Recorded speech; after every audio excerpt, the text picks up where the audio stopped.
Selamat datang dan selamat bergabung di channel Dongeng Malam. Bagi yang sudah mampir, jangan lupa tinggalkan jejak kalian dengan cara di-like dan komen video ini. Untuk kali ini, Dongeng Malam akan membawakan sebuah cerita dengan judul Gema Terkutuk di Hutan Singasari. Kita mulai saja ceritanya. Desa Singasari, sebuah desa kecil yang terletak di pinggiran hutan lebat, terkenal dengan keindahan alamnya yang masih asri dan kehidupan tradisional yang kental. Gamelan yang menggema dari setiap sudut desa, dan suara merdu sinden yang menyambut malam, menjadi ciri khas yang tak terpisahkan dari desa ini. Salah satu sinden muda yang paling terkenal adalah Ratri, seorang gadis yang suaranya bagaikan seruling yang memikat hati setiap pendengarnya. Ratri tidak hanya dikenal karena suaranya yang indah, tetapi juga karena kecantikannya yang mempesona. Dengan rambut panjang hitam legam yang jatuh terurai di punggungnya, kulitnya yang putih bersih, dan matanya yang hitam pekat, Ratri memiliki aura yang membuatnya sulit untuk diabaikan. Tak jarang, banyak pria yang terpikat oleh pesonanya, namun hati Ratri hanya tertuju pada satu orang, Jaya. Jaya adalah pemuda yang tampan dan cerdas, berasal dari keluarga yang cukup dihormati di desa. Ia dikenal sebagai seorang pemuda yang banyak memiliki bakat, dari seni hingga pengetahuan yang luas. Di mata Ratri, Jaya adalah pria yang sempurna. Mereka tumbuh bersama di desa yang sama, saling mengenal sejak kecil. Ratri selalu berharap bahwa suatu hari Jaya akan menyadari perasaannya. Ia memimpikan hari di mana mereka berdua bisa bersama, membangun kehidupan di bawah langit yang sama. Namun, semuanya berubah ketika Jaya mengumumkan bahwa ia akan menikahi Sulastri, gadis kaya yang berasal dari keluarga terpandang. Sulastri, dengan segala kemewahan dan keangkuhannya, telah menjadi pilihan hati Jaya. Ratri terkejut, hatinya remuk. Cinta yang ia pendam selama ini ternyata tidak dihargai sedikitpun oleh Jaya. Hati yang mendalam menghantui Ratri. Ia mencoba untuk menerima kenyataan, namun perasaan itu semakin menggerogoti dirinya. Setiap kali ia mendengar nama Jaya, hatinya terasa perih. Ratri merasa dikhianati, merasa cintanya tidak dihargai, dan yang lebih parah, ia merasa dipermalukan oleh pilihan Jaya yang menikahi Sulastri, gadis kaya yang dianggap lebih pantas.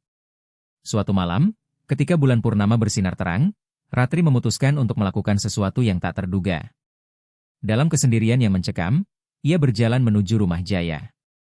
Desir angin malam yang sejuk seolah mengiringi langkahnya. Dengan mengenakan kebaya tradisional dan kerudung yang menutupi kepalanya, Ratri mendekati rumah Jaya yang tampak sunyi di kejauhan. Hatinya berdebar, antara ketakutan dan keinginan untuk menyampaikan perasaannya. Jaya dan Sulastri sedang duduk bersama di teras rumah, berbicara mesra. Suara tawa mereka yang ceria terdengar begitu menyakitkan di telinga Ratri. Ia berdiri di belakang pohon besar yang ada di dekat rumah Jaya, menatap mereka dengan penuh amarah. Dalam hatinya, ada bisikan yang mendorongnya untuk masuk dan menghadapi mereka, untuk bertanya mengapa cintanya tak pernah dihargai. Tanpa pikir panjang, Ratri melangkah maju dengan langkah mantap, dan ketukan di pintu rumah Jaya pun terdengar. Jaya yang melihat Ratri berdiri di depan pintu terkejut. Ia tak menyangka Ratri datang, apalagi di malam yang begitu larut. "Ratri? Ada apa datang kemari malam-malam begini?"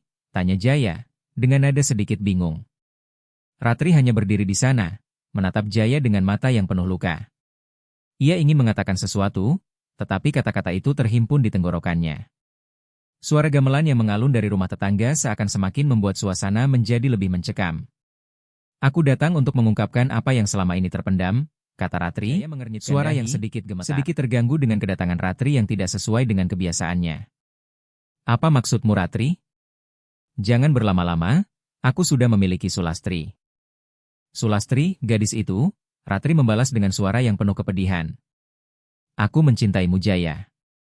Tapi ternyata cintaku tak berarti apa-apa bagi kamu." Jaya terlihat kebingungan, lalu tertawa kecil. "Ratri, itu sudah berlalu.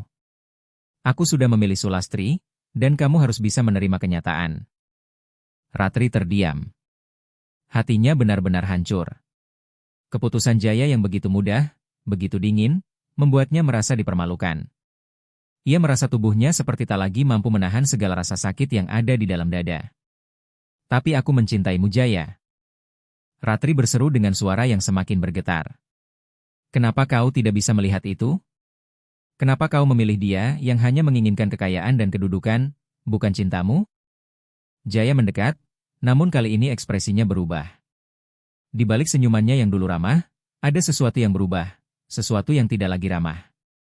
"Cinta? Kamu pikir aku akan buang waktu denganmu hanya karena perasaanmu? Jangan bermimpi, Ratri. Ratri merasa malu. Di hadapan Sulastri yang kini keluar dari rumah, ia merasakan dirinya kecil, sangat kecil. Tanpa disangka, Sulastri melirik Ratri dengan tatapan penuh ejekan, dan Jaya hanya tersenyum sinis. Pergilah Ratri, kata Jaya dengan dingin. Ini bukan saatnya. Ratri merasa darahnya mendidih. Cinta yang tulus ternyata hanya dipandang sebelah mata. Rasa sakit hati yang mendalam berubah menjadi amarah yang menggelegak. Ia menatap Jaya dengan mata penuh kebencian. Seketika, perasaan yang tadinya penuh kasih berubah menjadi kegilaan yang tak terkendali. Akan kubuktikan bahwa aku tidak akan pernah dilupakan, teriak Ratri. Suara yang kini terdengar Jaya dan teman-temannya yang sedang berada di dekat rumah itu segera mengikat tangan Ratri dan menyeretnya keluar. Dalam kegelapan malam yang pekat, mereka mengikat tubuh Ratri dan membawanya ke tempat yang lebih sunyi, sebuah kuburan lama di pinggiran desa. Di sana, mereka memutuskan untuk menghabisi Ratri dengan cara yang sangat kejam. Dengan memanfaatkan kegelapan malam, mereka membungkam suara Ratri yang terus-menerus berteriak meminta pertolongan. Jaya dan teman-temannya memperlakukan Ratri dengan kekerasan yang tak terbayangkan. Tubuh Ratri dihantam dan disiksa hingga akhirnya tak bernyawa. Mereka mengubur tubuhnya begitu saja, tanpa merasa bersalah. Namun, malam itu bukanlah akhir bagi Ratri. Itu adalah permulaan dari sebuah dendam yang terpendam begitu dalam. Arwahnya yang penuh kebencian mulai bangkit, merayap di setiap sudut desa yang pernah ia cintai. Setelah tubuh Ratri terbaring kaku di tanah yang dingin, Jaya dan teman-temannya, Sulastri yang ikut serta dua orang lainnya, merasa sedikit lega. Mereka telah menghilangkan saksi mata yang bisa mengungkapkan semua perbuatan mereka. Dengan terburu-buru, mereka menggali tanah di tepi hutan yang gelap, jauh dari pandangan orang. Tanpa banyak kata, tubuh Ratri yang tak bernyawa mereka kuburkan di sana, dengan harapan bahwa semuanya akan berakhir begitu saja. Namun, perasaan lega yang mereka rasakan itu hanya sementara. Setiap malam, saat desa Singasari terbenam dalam kesunyian, beberapa kejadian aneh mulai terjadi. Pada awalnya, mereka hanya menganggapnya sebagai kebetulan, suara gamelan yang seharusnya tidak ada, atau bayangan seseorang yang tampak melintas di antara pohon-pohon besar di hutan. Namun lama-kelamaan, perasaan itu berubah menjadi ketakutan yang semakin dalam. Pada malam kelima setelah pembunuhan itu, suara gamelan yang lembut namun penuh kehampaan mulai terdengar lagi. Suara yang selama ini menjadi bagian dari kehidupan desa Singasari, kini terdengar tidak wajar. Bukan dari rumah-rumah penduduk, bukan dari ruang pertunjukan seni yang biasa menyelenggarakan pagelaran gamelan. Suara itu datangnya dari tengah hutan, dari tempat yang jauh dari peradaban manusia. Irama gamelan yang melantun terdengar begitu jelas, namun sangat aneh, seperti ada seseorang yang memainkannya dengan penuh kepedihan, seolah ada nyanyian yang tak bisa lagi disampaikan. Seorang pemuda yang baru pulang dari kebun melaporkan kejadian ini kepada kepala desa, Pak Sastro. Pak, saya dengar suara gamelan lagi dari hutan. Padahal, tak ada yang itu merasa ada yang tidak beres, meskipun dirinya berusaha untuk tidak terlalu panik. Suara gamelan yang datang tiba-tiba bukanlah hal biasa. Namun, karena kehidupan desa yang tenang, dan kejadian yang jarang terjadi, ia memilih untuk tidak terlalu mempermasalahkannya. Pak Sastro juga mencoba menenangkan warga yang merasa cemas dengan mengatakan bahwa itu hanyalah suara angin yang berhembus melalui pepohonan. Namun, suara itu tidak berhenti. Bahkan, semakin malam suara gamelan itu semakin terdengar jelas dan menyayat hati. Beberapa penduduk mulai merasakan kehadiran yang aneh. Mereka merasa seperti ada seseorang yang mengawasi mereka saat berjalan pulang malam hari. Beberapa orang mengaku melihat bayangan seorang wanita berpakaian tradisional, dengan kain kebaya dan selendang, melintas di antara pepohonan hutan. Mereka mengira itu adalah sosok yang menghilang dalam kegelapan malam, tetapi ketika mereka menoleh, sosok itu telah lenyap tanpa jejak. Pada malam ketujuh setelah pembunuhan Ratri, Pak Sastro menerima laporan yang lebih mengerikan lagi. Seorang petani yang sedang memetik hasil kebunnya di luar desa mengaku melihat seseorang berjalan di antara pepohonan dengan pakaian tradisional. Tiba-tiba, ia merasa tubuhnya merinding saat sosok itu menatapnya dengan tajam. Bayangan wanita itu lalu menghilang begitu saja, seperti mengabur dalam kegelapan malam. Ketika mendengar laporan ini, Pak Sastro memutuskan untuk pergi ke tempat yang disebutkan oleh penduduk. Ia mengajak beberapa warga dan berangkat ke hutan di malam hari. Mereka berjalan pelan-pelan, dengan cahaya lampu minyak yang hanya cukup untuk menerangi jalan sempit di antara pepohonan besar. Setiap langkah yang mereka ambil terasa semakin berat, seolah-olah ada sesuatu yang menghalangi mereka untuk melangkah lebih jauh. mereka hanya menemukan tanah yang gundul dan bekas lubang yang sudah tertutup rapat. Tak ada yang aneh di sana, kecuali udara yang terasa lebih dingin dari biasanya. Namun, Pak Sastro merasa ada sesuatu yang ganjil. Perasaan yang tidak bisa dijelaskan menyelusup ke dalam hatinya. Dan sebelum ia bisa mengatakan apa-apa, tiba-tiba sebuah suara gamelan yang sangat keras menggema di udara. Suara gamelan itu begitu dekat, seakan berada di dekat mereka, dan saat itu juga suasana hutan yang sunyi berubah menjadi sangat mencekam. Tak ada yang bisa melihat siapa yang memainkan gamelan itu, namun mereka semua merasakan getaran yang aneh, seperti suara gamelan itu berasal dari dalam hati mereka. "Ada apa itu?" bisik salah satu warga yang ikut serta. Pak Sastro menoleh, wajahnya pucat. Ia merasakan ada sesuatu yang tidak beres. "Kita harus kembali," katanya dengan suara gemetar. "Kita harus segera pergi dari sini." Namun, ketika mereka berbalik untuk meninggalkan tempat itu, sesuatu yang lebih menakutkan terjadi. Tiba-tiba, dari dalam kegelapan, muncul sosok seorang wanita berpakaian tradisional. Pakaian itu tampak basah kuyup, dan wajahnya yang sangat pucat hanya bisa terlihat samar-samar di bawah sinar bulan yang redup. Sosok itu bergerak perlahan, berjalan tanpa suara, dan matanya yang kosong memandang mereka dengan tatapan yang tajam dan menakutkan. Pak Sastro dan para warga terdiam. Mereka tak bisa bergerak, tubuh mereka seakan kaku oleh ketakutan yang luar biasa. Tak ada satupun dari mereka yang berani berbicara atau bergerak. Hanya suara gamelan yang terus mengalun, menggema dalam hutan yang semakin gelap. "Siapa itu?" salah satu warga berbisik, suaranya hampir hilang ditelan ketakutan. "Ratri," jawab Pak Sastro dengan suara teredam, wajahnya penuh rasa takut. "Itu arwah Ratri, arwah yang belum tenang, dan setiap langkahnya meninggalkan rasa dingin yang menyentuh tulang."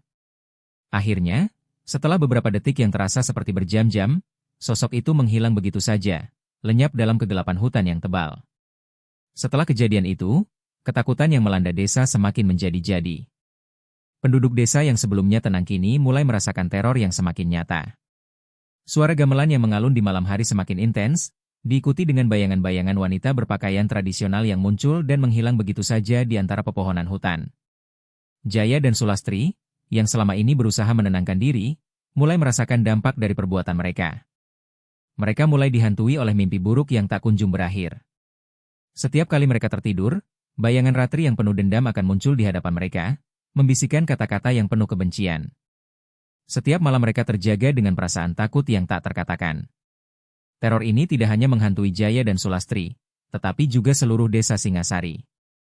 Banyak yang merasa ketakutan dan mulai berbicara tentang kejadian aneh yang terjadi sejak pembunuhan Ratri.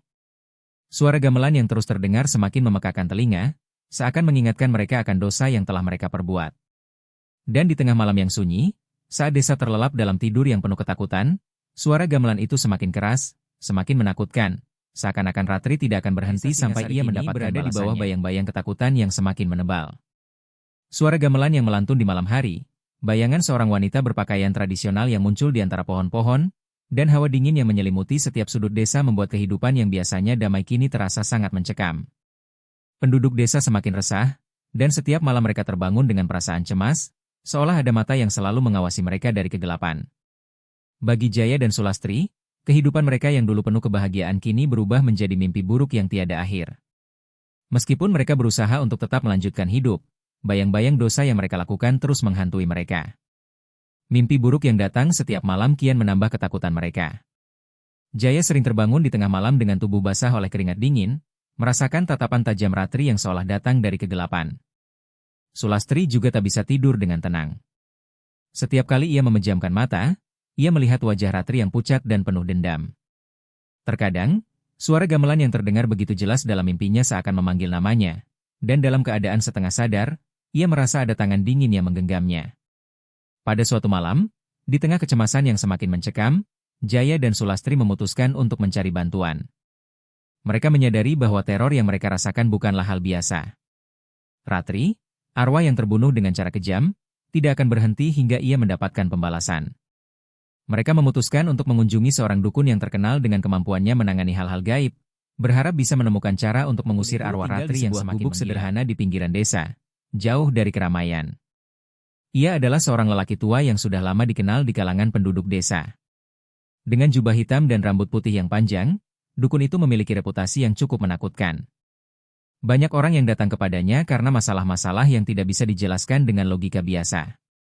Mereka berharap, dengan bantuan dukun ini, arwah Ratri bisa diusir dan ketakutan yang melanda desa bisa berakhir.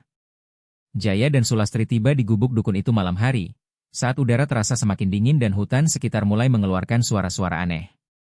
Mereka mengetuk pintu dengan ragu-ragu, dan begitu pintu terbuka, mereka disambut oleh tatapan tajam si dukun yang tampak sudah menunggu kedatangan mereka. "Masuklah," suara dukun itu terdengar serak, tetapi tegas. "Aku sudah tahu apa yang kalian cari." Jaya dan Sulastri masuk, duduk di depan dukun yang sudah mempersiapkan tempat untuk mereka. Di dalam gubuk itu, suasananya sangat gelap, hanya diterangi oleh cahaya lilin yang berkedip-kedip. Ruangan itu dipenuhi dengan berbagai benda ritual dan jimat-jimat yang menggantung di dinding, menambah suasana mistis yang sudah sangat mencekam. "Jadi, kalian datang karena teror itu," kata dukun itu, menatap mereka dengan tajam. Suara gamelan, bayangan Ratri, semua itu adalah tanda bahwa arwahnya belum tenang. Jaya menggigit bibirnya, merasa tidak sabar. "Apa yang harus kami lakukan? Kami tidak bisa hidup dalam ketakutan ini lagi. Apa yang bisa kami lakukan untuk mengusirnya?" Dukun itu menghela napas panjang. Arwah yang terbunuh dengan cara kejam seperti itu tidak akan tenang begitu saja. Bahkan, jika kalian mencoba untuk mengusirnya, dia akan terus mengganggu kalian. Kalian harus menghadapinya dan meminta maaf atas perbuatan kalian. Sulastri mengerutkan kening. "Tapi, kami sudah tidak tahu lagi bagaimana caranya. Apa yang bisa kami lakukan?" Arwahnya semakin dengan mata yang dalam dan penuh arti. "Kalian harus memahami satu hal," katanya pelan. "Ratri bukan hanya seekor arwah yang marah, dia adalah cermin dari apa yang telah kalian perbuat. Kalian membunuhnya dengan cara yang sangat kejam, dan rasa bersalah kalian telah mengundang kekuatan gaib yang sangat besar. Arwah Ratri harus dihukum, baru dia akan meninggalkan kalian." Jaya menatap dukun itu dengan bingung. "Hukum? Apa maksudmu?" Dukun itu menjelaskan dengan tenang. "Kalian harus mengakui perbuatan kalian dan melakukan sebuah ritual untuk menebus dosa. Jika kalian benar-benar ingin berhenti dihantui, kalian harus meminta maaf kepada arwah Ratri dan memberikan tubuhnya pemakaman yang layak. Tapi, itu tidak akan mudah. Arwahnya sangat kuat, dan jika kalian tidak melakukannya dengan sungguh-sungguh, maka semua usaha kalian akan sia-sia." Sulastri menggenggam tangan Jaya, matanya mulai berkaca-kaca. "Kami tidak bisa hidup seperti ini, kami takut embah. Tolong bantu kami." Dukun itu menatap mereka, lalu berdiri dan mengambil sebuah keris dari rak di sudut ruangan. "Baiklah," katanya pelan. "Aku akan membantu kalian, tapi ingat, ini bukan hanya sekedar ritual. Ini adalah ujian untuk kalian. Kalian harus menghadapi rasa bersalah kalian dan membayar harga dari apa yang telah kalian lakukan." Setelah itu, dukun memulai ritualnya. Dengan membaca mantra-mantra kuno, ia meminta bantuan roh-roh yang ada di alam gaib untuk menghubungkan mereka dengan arwah Ratri. Namun, saat dukun mulai memanggil arwah, suara gamelan yang biasanya terdengar lembut itu tiba-tiba menjadi sangat keras dan memekakan telinga. Suara gamelan itu seperti merobek-robek malam yang hening, seakan membawa seluruh desa dalam kekosongan. Matanya terpejam, dan tiba-tiba mulutnya berbicara sendiri, seolah-olah bukan dirinya lagi yang mengucapkan kata-kata tersebut. "Kenapa kalian datang begitu terlambat?" Suara itu terdengar seperti suara Ratri, tetapi lebih dalam, lebih penuh kebencian. "Aku tidak akan pergi, hingga semua pelakuku membayar harga dari perbuatannya." Jaya dan Sulastri terdiam, tubuh mereka gemetar. "Kami menyesal," Jaya akhirnya berkata, suaranya tercekat. "Kami menyesal telah membunuhmu Ratri. Maafkan kami." Namun, suara Ratri yang datang dari dukun itu hanya tertawa, tawa yang penuh amarah. "Kalian ingin aku memaafkan? Kalian ingin aku pergi begitu saja?" Suara itu semakin keras dan semakin mengerikan. "Tidak ada yang bisa menghapus dosa kalian. Aku akan menghukum kalian hingga kalian merasakan apa yang aku rasakan." Pada saat itu, suara gamelan kembali terdengar, semakin mengerikan, dan dukun itu terjatuh pingsan. Setelah beberapa detik, suara itu berhenti. Semua kembali sunyi. Namun, rasa ketakutan yang luar biasa masih menyelimuti Jaya dan Sulastri. Mereka tahu bahwa teror ini belum berakhir, bahkan mungkin baru saja dimulai. "Arwahnya belum tenang," kata dukun itu dengan suara lemah setelah ia sadar. "Dia harus dihukum, dan kalian harus menanggung beban ini." Jika kalian tidak bisa melakukannya, maka tak ada yang bisa menghentikan kebenciannya. Jaya dan Sulastri terdiam, wajah mereka pucat pasi. Mereka tahu bahwa teror yang mereka rasakan hanyalah awal dari pembalasan yang jauh lebih besar. Namun, mereka tidak tahu bahwa arwah Ratri sudah mengambil alih nasib mereka, dan akan terus mengganggu mereka sampai mereka benar-benar menanggung harga dari perbuatan teror yang menghantui Jaya dan Sulastri semakin tidak terkendali. Arwah Ratri telah mulai mengumpulkan kekuatan, dan satu persatu pelaku pembunuhannya mulai merasakan balasan yang mengerikan. Desa Singasari yang dulunya damai kini menjadi tempat yang dipenuhi ketakutan dan rasa was-was. Suara gamelan yang terus bergema di malam hari, bayangan wanita berpakaian tradisional yang terlihat sesekali, serta hawa dingin yang tiba-tiba datang, semuanya semakin menambah kepanikan di hati penduduk desa. Pelaku pertama yang harus membayar harga atas perbuatannya adalah Jaya. Pada pagi hari yang cerah, Jaya sedang menunggang kuda untuk pergi ke ladang miliknya. Seperti biasa, ia terlihat percaya diri dan tak sedikit pun merasakan ketakutan yang menghantuinya. Meskipun mimpi buruk datang setiap malam, ia berusaha menepisnya dengan pikiran bahwa semua itu hanyalah halusinasi dan ketakutan yang berlebihan. Namun, saat kuda yang ia tunggangi melaju kencang di jalan berbatu, sesuatu yang tak terduga terjadi. Tiba-tiba, dari antara pohon-pohon besar yang ada di pinggir jalan, muncul sebuah bayangan putih. Tanpa bisa dikendalikan, kuda itu menjerit keras, tiba-tiba berbelok tajam ke arah jurang yang curam. Jaya mencoba mengendalikan kendali kuda, namun semuanya terlambat. Kuda itu terjatuh, dan tubuh Jaya terhempas ke batu besar yang ada di dasar jurang. Tubuhnya remuk, hancur tak berbentuk, darah mengalir deras dari luka-luka yang suara jeritan kuda datang untuk menolong, mereka menemukan tubuh Jaya yang sudah tidak bisa dikenali. Yang paling mengerikan adalah bahwa tak ada bekas jejak kuda yang terjatuh, seolah-olah kuda itu menghilang begitu saja, ditarik oleh sesuatu yang tak terlihat. Beberapa orang bahkan melaporkan bahwa mereka melihat bayangan wanita berpakaian tradisional berjalan ke arah jurang sebelum kecelakaan itu terjadi. Tidak ada yang tahu pasti, tetapi desas-desus di desa mengatakan bahwa Jaya telah dibunuh oleh tangan tak terlihat, oleh arwah yang ia aniaya. Ketika jenazah Jaya akhirnya ditemukan, seluruh desa terperangah. Meskipun kecelakaan itu terlihat seperti musibah, rasa tidak wajar dan misterius yang mengelilinginya membuat banyak orang merasa bahwa Ratri lah yang telah menghukumnya. Arwah yang telah terluka dan tersiksa itu tak akan pernah membiarkan mereka yang bersalah berjalan bebas. Sulastri, yang mulai merasakan ketakutan mendalam, semakin terpuruk. Setiap malam ia terjaga, mendengar suara gamelan yang menyutkan nyalinya, dan melihat bayangan Ratri yang menatapnya dengan penuh kebencian. Sulastri mulai merasa ada sesuatu yang mengintai dirinya, menunggu saat yang tepat untuk datang. Suatu malam, ketika ia sedang berjalan sendirian pulang dari rumah teman, Sulastri merasakan suhu udara mendadak turun drastis. Suara gamelan yang seolah berputar-putar di udara semakin keras, mengganggu telinganya. Hati Sulastri berdegup kencang, rasa takut mulai menguasainya. Ia berusaha mempercepat langkahnya, berharap bisa segera sampai di rumah. Namun, langkahnya terasa semakin berat, seolah-olah ada yang menghalangi setiap langkah di tengah jalan yang gelap. Sosok wanita berbaju kebaya muncul di hadapannya. Wajah wanita itu begitu pucat, rambut panjangnya terurai dan wajahnya kosong, namun di matanya terdapat kebencian yang sangat dalam. Sulastri tertegun, tubuhnya terasa kaku, tak mampu bergerak. Ia merasa tubuhnya seolah ditarik oleh kekuatan yang sangat kuat, dan dalam sekejap, sosok itu sudah berada tepat di depannya. "Sulastri, kau yang memutuskan hidupku." Suara Ratri terdengar di telinganya, lembut namun penuh amarah. "Kau yang menghinaku dan kini, kau akan merasakannya." Sulastri berteriak, mencoba melarikan diri, namun langkahnya terhenti. Tangan dingin yang tak terlihat menariknya, mencekiknya dengan kekuatan yang tak terbayangkan. Dalam ketakutan yang luar biasa, Sulastri merasakan tubuhnya dipenuhi dengan rasa sakit yang sangat tajam, seperti ada sesuatu yang merobek tubuhnya dari dalam. Ia merasa darahnya mengalir deras, dan tubuhnya perlahan terasa mati rasa. Seperti tubuhnya hancur perlahan, terkoyak tanpa belas kasihan. Di saat terakhir sebelum nyawanya terenggut, Sulastri sempat melihat bayangan tubuh Ratri yang sangat jelas, senyum sinis di wajahnya, serta tatapan penuh kebencian yang tak bisa dihindari. Ratri tidak membunuhnya dengan cara cepat. Tidak.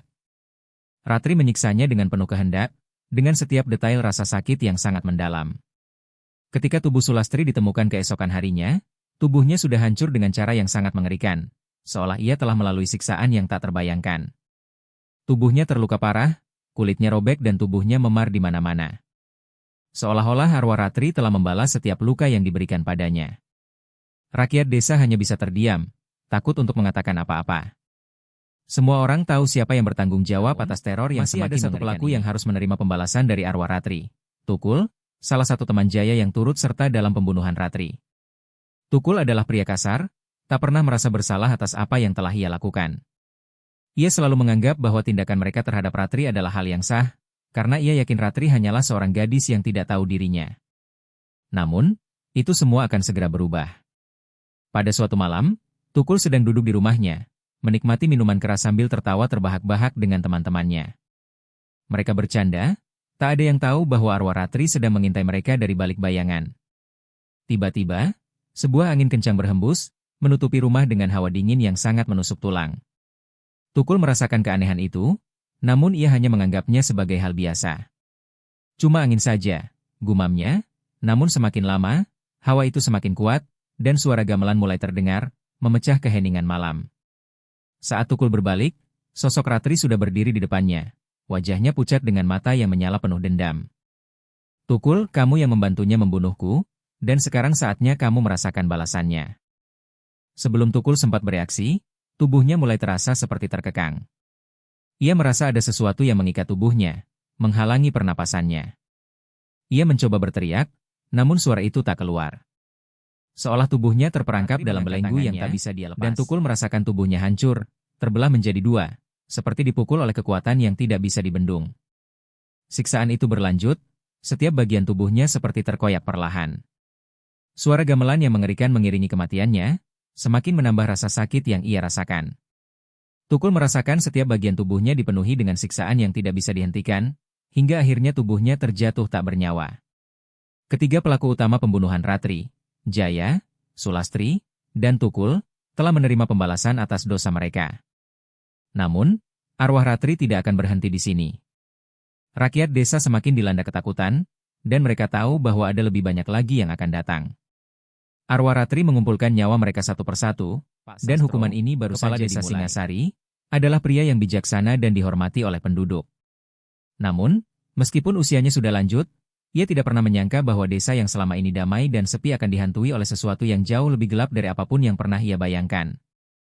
Semakin hari, ketakutan yang melanda desa semakin terasa. Suara gamelan yang semakin keras, bayangan sosok berpakaian tradisional yang muncul di antara pepohonan, dan hawa dingin yang menyelimuti setiap sudut desa menjadi tanda bahwa sesuatu yang sangat buruk sedang terjadi. Pak Sastro, yang dulu tidak percaya pada hal-hal gaib, mulai merasakan bahwa ada sesuatu yang tidak beres. Ia mendengar desas-desus mengenai pembunuhan Ratri yang terjadi beberapa minggu lalu, tetapi ia menolaknya sebagai cerita yang berlebihan. Namun, saat kejadian aneh semakin sering terjadi, warga yang terlihat gelisah, teror yang semakin mengerikan, Pak Sastro mulai merasakan ada sesuatu yang perlu diselidiki lebih dalam. Malam itu, setelah mendengar laporan dari beberapa warga yang mengatakan bahwa mereka mendengar suara gamelan dengan jelas dari hutan, Pak Sastro memutuskan untuk pergi sendiri ke tempat di mana tubuh Ratri dikubur. Meskipun usianya yang sudah lanjut membuatnya sedikit gentar, rasa tanggung jawab sebagai kepala desa mendorongnya untuk mencari tahu kebenaran. Hutan di sekitar desa selalu dikenal dengan kegelapannya yang misterius. Pohon-pohon besar dengan daun-daun lebat seakan menutupi cahaya bulan yang memancar, menciptakan bayangan yang panjang dan menakutkan. Meskipun hutan ini dulunya dipenuhi dengan kedamaian, kini ia terasa seperti tempat yang penuh dengan rahasia menuju pinggir hutan, di tempat di mana jasad Ratri dikubur secara tergesa-gesa. Setiap langkahnya terasa semakin berat, dan udara yang dingin mulai menusuk tulang. Suara gamelan yang mengalun perlahan, begitu jauh namun begitu jelas, mengiringi setiap langkahnya. Ia merasakan kegelisahan di dadanya, dan semakin mendekat, ia semakin yakin bahwa sesuatu yang sangat buruk tengah terjadi. Sesampainya di lokasi kuburan yang tersembunyi di antara pepohonan, Pak Sastro merasakan ada sesuatu yang mengganjal. Hutan ini terasa lebih gelap dari yang ia ingat. Bau tanah basah dan daun yang membusuk semakin tajam, membuatnya merasa tercekik. Di kejauhan, ia bisa mendengar suara gamelan yang semakin jelas, semakin keras. Suara itu datang seolah-olah mengelilinginya, mengisi setiap sudut ruang di hutan. Suara gamelan yang lembut namun penuh dengan amarah. Pak Sastro menahan napas, berusaha untuk tetap tenang meskipun jantungnya berdetak semakin kencang. Ia tahu, jika ia melangkah lebih jauh, ia akan semakin dekat dengan kenyataan yang tak ingin ia hadapi. Saat ia menatap tanah yang tampak tidak biasa, Tanah yang tampaknya lebih baru daripada yang lainnya. Perasaan aneh menyelimutinya. Begitu banyak waktu telah berlalu sejak Ratri dibunuh, namun tanah di sini tampak seperti masih menyimpan rahasia yang sangat kelam. Pak Sastro merasa seolah-olah ada sesuatu yang menontonnya dari balik pepohonan, sesuatu yang tidak bisa ia lihat dengan mata biasa. Namun ia merasakannya untuk menggali sedikit, berharap menemukan sesuatu yang bisa memberi jawaban. Dengan tangannya yang sudah tidak sekuat dulu, ia mulai mengeruk tanah dengan sekop. Semakin dalam ia menggali, semakin besar pula perasaan tidak nyaman yang muncul. Angin tiba-tiba berhembus kencang, membuat rambutnya meremang. Suara gamelan yang terdengar semakin nyaring kini seperti memekakan telinga. Tiba-tiba, Pak Sastro berhenti menggali dan menatap tanah yang baru saja ia gali. Sesuatu yang aneh muncul ke permukaan, sebuah boneka kayu kecil, terkubur di dalam tanah. Boneka itu tampak sangat tua, dengan ukiran halus yang menggambarkan wajah seorang wanita. Boneka tersebut, meskipun terlihat sederhana, memiliki aura yang sangat kuat, seolah memiliki kekuatan yang tak dapat dijelaskan. Pak Sastro merasa seperti ada sesuatu yang mengamati dirinya dari dalam tanah itu, sesuatu yang sangat gelap dan penuh dengan kebencian. Pak Sastro terperanjat, dan tanpa sadar ia mundur beberapa langkah. Tiba-tiba, suara gamelan itu semakin keras, hampir seperti jeritan. Angin yang semula tenang kini berubah menjadi angin yang sangat dingin, menusuk hingga ke tulang. Suara gamelan yang berputar-putar di udara itu berubah menjadi sangat melengking, seakan mengisi seluruh hutan dengan suara yang mengerikan. Pak Sastro berbalik, tetapi tubuhnya seakan terhenti. Di depan matanya, bayangan sosok wanita dengan wajah pucat muncul dari kegelapan. Sosok itu melayang di antara pepohonan, tanpa menginjak tanah, matanya kosong, namun dipenuhi dengan kebencian yang begitu dalam. Pak Sastro ingin berteriak, namun suaranya terkunci di tenggorokan. Suara lembut itu terdengar, namun mengerikan. Suara itu datang dari dalam, seolah berasal dari kedalaman bumi.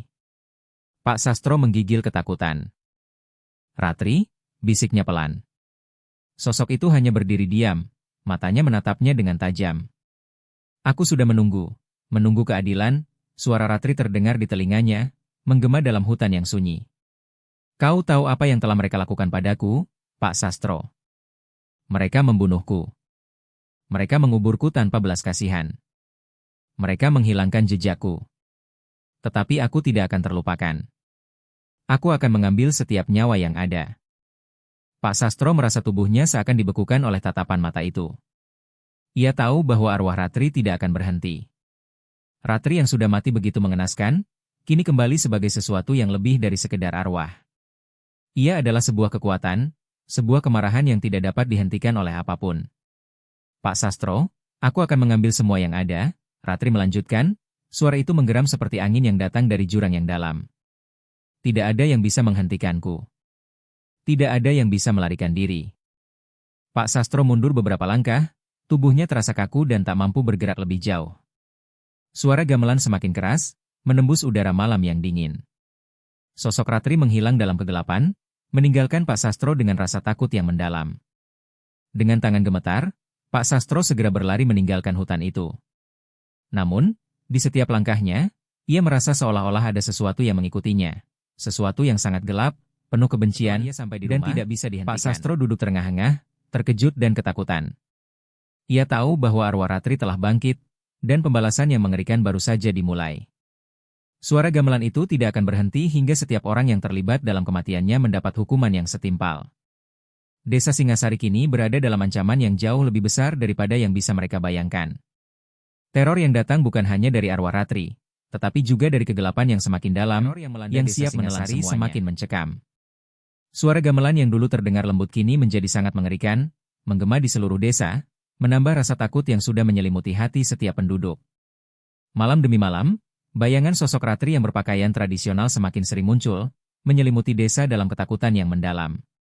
Meskipun tubuh Ratri telah ditemukan dan dikuburkan kembali dengan upacara yang layak, arwahnya seakan tidak mau pergi. Setiap malam, suara gamelan yang begitu indah namun penuh dengan rasa dendam terus terdengar, semakin keras, semakin mengerikan. Pak Sastro, yang telah berusaha sekuat tenaga untuk menjaga ketenangan di desa, kini jatuh sakit.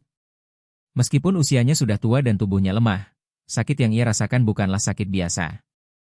Rasa sakit itu datang dari dalam dirinya, seperti sesuatu yang tak kasat mata, namun sangat nyata. Setiap kali ia berusaha tidur, Teror itu datang dalam bentuk mimpi buruk yang mengerikan. Mimpi tentang Ratri yang menatapnya dengan kebencian, menyiksanya tanpa ampun. Suara gamelan yang terus menghantui, bahkan di dalam tidurnya, semakin mempengaruhi fisiknya.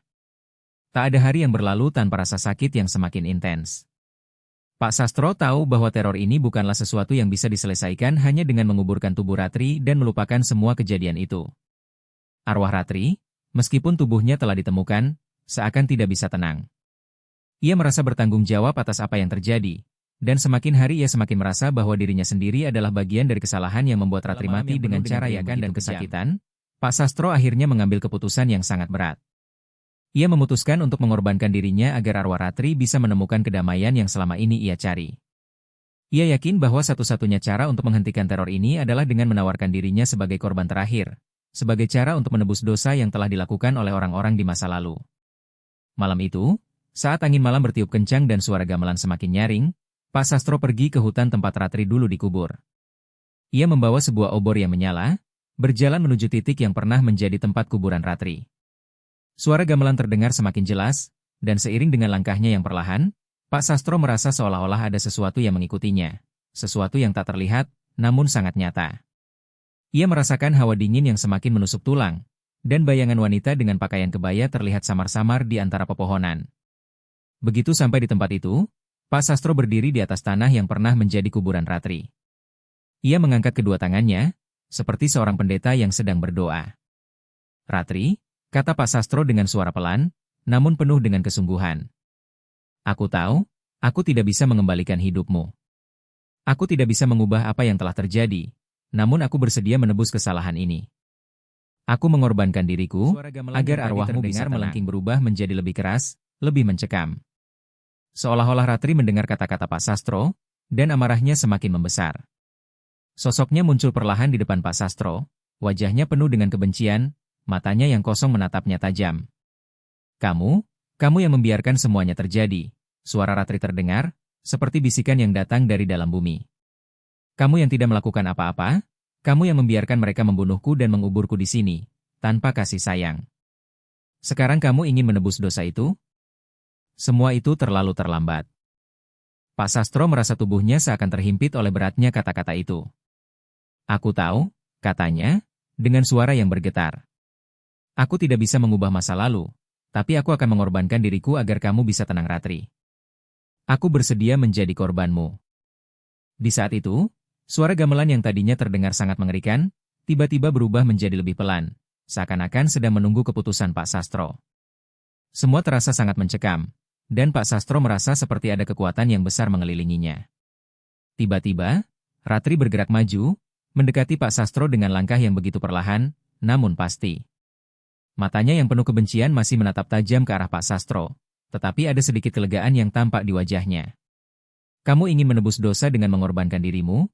katanya, suaranya hampir terdengar seperti desahan. "Kau tidak tahu seberapa banyak darah yang telah tumpah, tidak tahu seberapa dalam rasa sakit yang aku rasakan." Pak Sastro terdiam. Ia tahu bahwa pengorbanannya tidak akan menghapus semua dosa, tetapi setidaknya ini bisa memberi kedamaian bagi Ratri.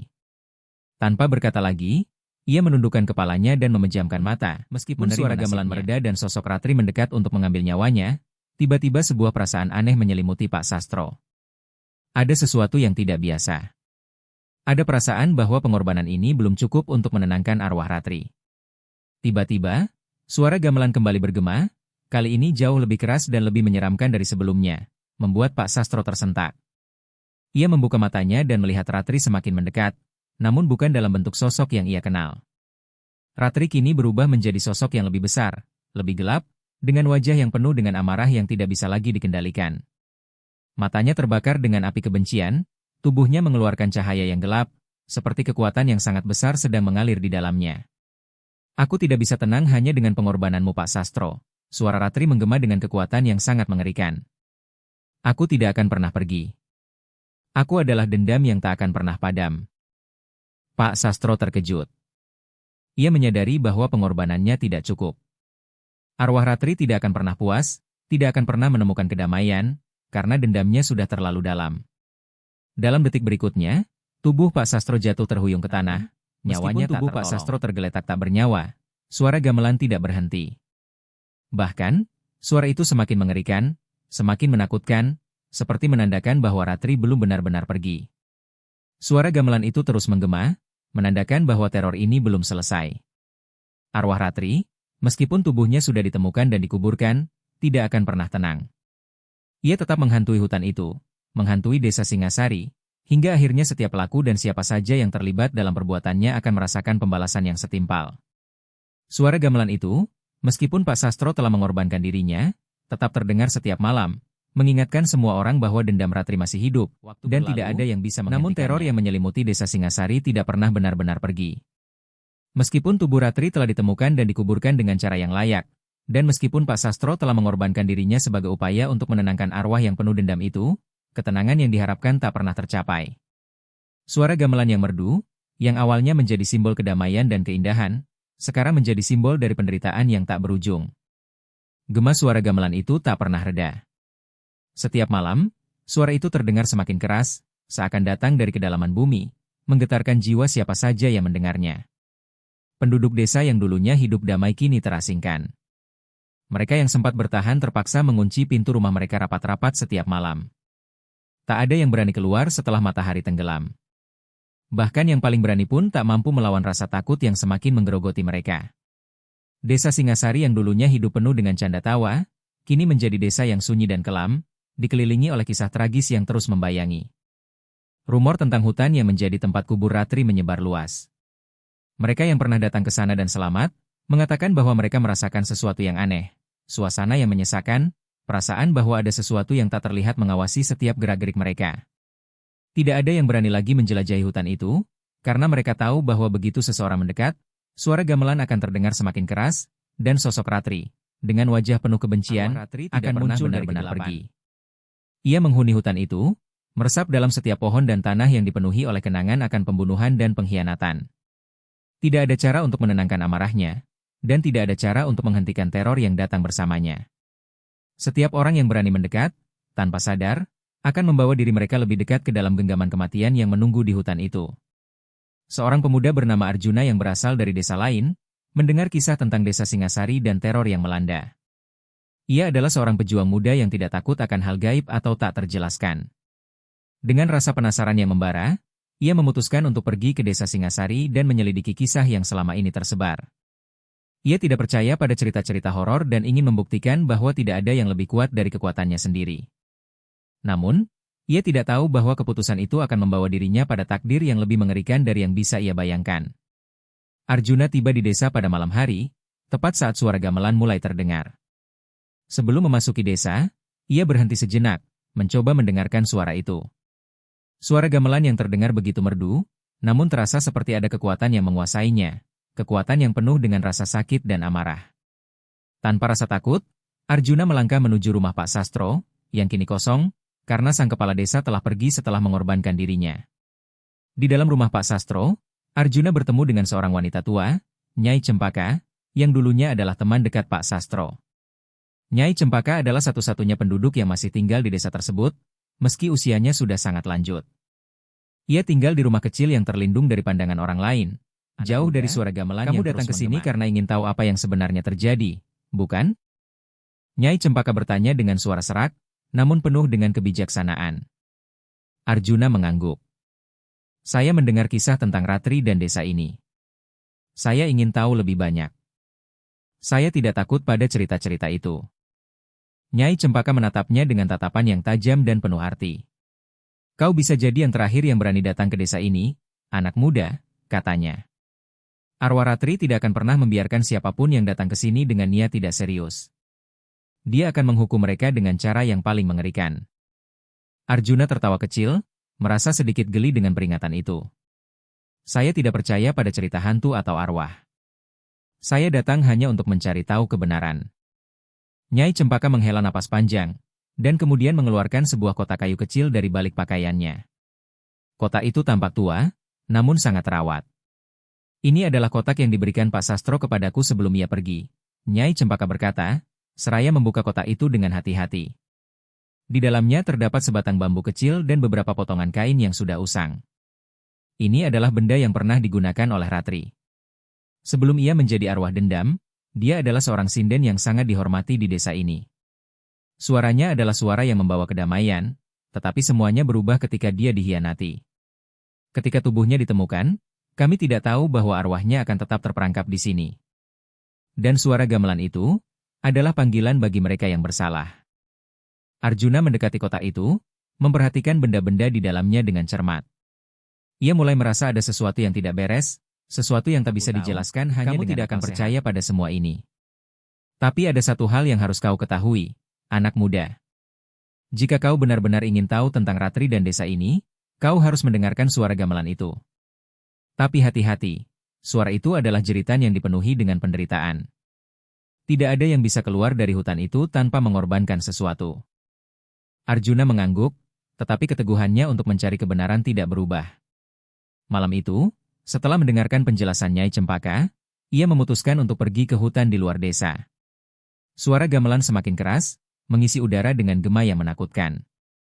Saat Arjuna melangkah ke dalam hutan, ia merasa hawa dingin yang begitu pekat menyelimuti tubuhnya. Tanah di bawah kakinya terasa basah, dan pohon-pohon besar di sekitarnya seakan mengawasi setiap langkahnya. Suara gamelan itu mengiringinya, semakin lama semakin keras, hingga seakan-akan menggema di seluruh hutan. Namun, semakin ia berjalan, semakin terasa ada yang mengikutinya.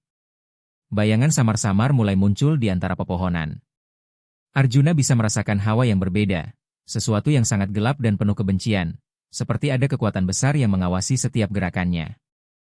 Lalu, di antara bayangan pohon-pohon besar, ia melihatnya, sosok Ratri. Wajahnya yang pucat, rambutnya yang terurai panjang, matanya yang penuh dengan kemarahan. Ia berdiri di hadapan Arjuna, menatapnya dengan mata yang menembus langsung ke dalam jiwanya. Kamu datang ke sini untuk mencari tahu Arjuna, suara Ratri terdengar lembut, namun mengerikan. Kamu ingin tahu kebenarannya? Tapi kau tidak akan pernah bisa keluar dari sini. Tidak ada yang bisa. Arjuna terdiam. Suara gamelan yang semakin keras mengelilinginya, seakan menciptakan dunia yang hanya milik mereka berdua. Dalam kegelapan itu, Arjuna menyadari satu hal yang sangat jelas, teror ini tidak akan pernah berakhir. Suara gamelan itu, yang datang dari jiwa Ratri yang terluka, akan terus menggema, mengingatkan semua orang akan keadilan yang tak pernah tercapai. Dan desa Singasari, terasingkan dan terlupakan oleh dunia luar, akan tetap dihantui oleh kisah tragis yang tak pernah reda. Terima kasih sudah mengikuti cerita sampai akhir. Untuk cerita dengan judul Gema Terkutuk di Hutan Singasari berakhir di sini. Akan banyak lagi cerita-cerita menarik yang akan dibawakan Dongeng Malam. Jadi silahkan di-subscribe channel ini agar tidak tertinggal cerita-cerita menarik dari video berikutnya. Dan jika kalian suka dengan cerita-cerita seperti ini, silahkan di-share video ini agar channel ini bisa lebih berkembang lagi.